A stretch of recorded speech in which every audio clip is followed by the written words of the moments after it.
ሄርሜላ ደረሰችባቸው። ምን ተፈጠረ? አብርሽና ሩታ በጣም ደንግጠዋል። እኔ በጣም ፈርቻለሁ።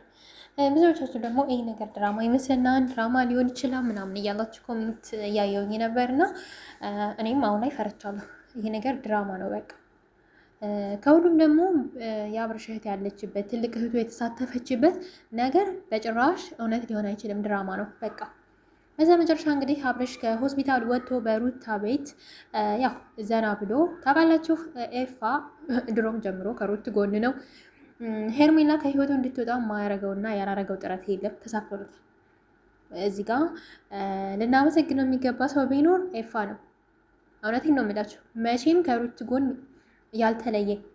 እኔ እንደውም የጠበቅኩትኝ እንትን አልነበር፣ ማን ነው ማርክን ነበር። ማርክ ድሮ ቀረ፣ በቃ ጠፋ። ድሮ ነበር ከሩታ ጎን፣ ሩታ የሆነ ነገር ስትሆን ከእሷ ጎን የሚሆን። አሁን አብርሽና ሄርሜላ፣ እሺ የሄርሜላ እርግዝና ምን ደረሰ? የት ነው ምን ደረሰ?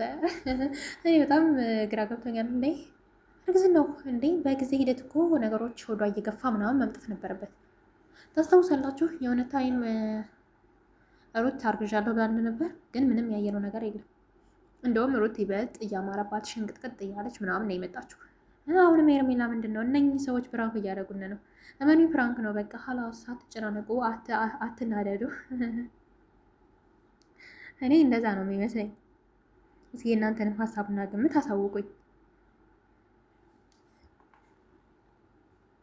እዚህ ጋር በድንገት እንግዲህ ሄርሜላ በሩን ከፍታ ስትመጣ አብርሽና ሩታን እንዲሁም ቡዜን ስታገኛቸው በጣም ነው የደነገጠችው። አብርሽን በጣም ደንግጧል።